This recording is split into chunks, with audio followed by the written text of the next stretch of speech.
Hi welcome to real estate channel. నా పేరు సత్యనారాయణ.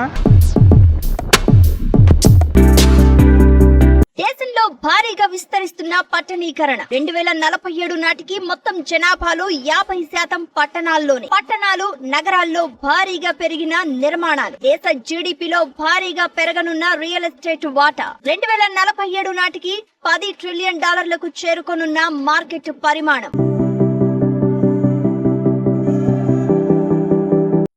దేశంలో స్థిరాస్తి రంగానికి ఢోకా లేదంటున్నాయి పలు రియల్ ఎస్టేట్ ఆర్గనైజేషన్స్. మరో 2 దశాబ్దాల పాటు రియల్ ఎస్టేట్ ప్రాజెక్టులకు డిమాండ్ ఉంటుందని క్రెడాయ్ కొలియర్స్ తమ తాజా రిపోర్ట్లో వెల్లడించింది. పెరుగుతున్న పట్టణ జనాభాతో దేశంలోని అన్ని పట్టణాలు నగరాల్లో నిర్మాణ రంగం భారీగా విస్తరించిందని ఈ నివేదికలో స్పష్టం చేసింది. 2047 నాటికి దేశంలో $10 ట్రిలియన్ స్థాయికి రియల్ ఎస్టేట్ మార్కెట్ వృద్ధి చెందుతుందని వెల్లడించింది. దేశంలోని అన్ని రాష్ట్రాల్లో పట్టణాలు నగరాల కల్చర్ పెరుగుతోంది. వ్యవసాయ రంగం ప్రాధాన్యత తగ్గే కొద్దీ గ్రామాల నుంచి ప్రజలు పట్టణాల వైపు వలస వెళ్తున్నారు. విద్య, వైద్యం, ఉపాధి అవకాశాలు అధికంగా ఉన్న నగరాలు, పట్టణాల వైపు ప్రజలు క్యూ కడుతున్నారని క్రెడాయ్ కొలియర్స్ సంస్థలు Indian real estate the quantum leap పేరుతో రిపోర్టును విడుదల చేశాయి. పట్టణాలు నగరాల్లో జనాభా పెరుగుతూ ఉండడంతో నివాస, వాణిజ్య ప్రాజెక్టుల నిర్మాణంపై పలు రియాలిటీ సంస్థలు దృష్టి పెట్టాయి. రెసిడెన్షియల్ ప్రాజెక్టుల నిర్మాణాల్లో 90% వాటా ప్రైవేట్ సంస్థలదే. కొన్ని రాష్ట్రాల్లో అది ఇంకా ఎక్కువ ఉంటుంది. ప్రభుత్వం నిర్మించే ఇళ్లు కేవలం పేదలకు అందించేవి మాత్రమే ఉంటాయి.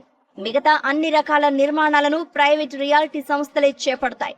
పట్టణాల వైపు ఆసక్తి పెరుగుతూ ఉండడంతో 2047 నాటికి దేశ జనాభాలో సగం మంది ఇక్కడికే చేరుకుంటారని అంచనాలు ఉన్నాయి. దీంతో వారి నివాస, ఆఫీస్, రీటైల్ సంస్థల కోసం రెసిడెన్షియల్, కమర్షియల్ నిర్మాణాలను భారీగా చేపట్టాల్సిన అవసరం ఉందని ఇండస్ట్రీ ఎక్స్పర్ట్స్ అభిప్రాయపడుతున్నారు. దేశంలో 2047 నాటికి రియల్ ఎస్టేట్ మార్కెట్ $10 ట్రిలియన్ అంటే 87 లక్షల కోట్లకు చేరుకుంటుందని క్రెడాయ్ కొలియర్స్ సంస్థలు తమ తాజా రిపోర్టులో అంచనా వేశాయి.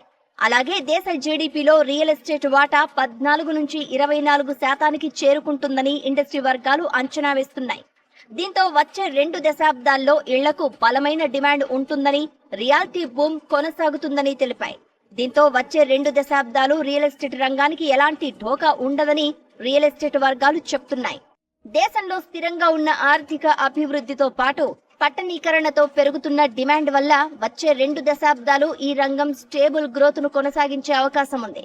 రెసిడెన్షియల్, కమర్షియల్ ప్రాజెక్టుల్లో పెరుగుతున్న టెక్నాలజీతో కూడా ఈ రంగం భారీ వృద్ధిని నమోదు చేసే ఛాన్స్ ఉందని నిపుణులు చెప్తున్నారు.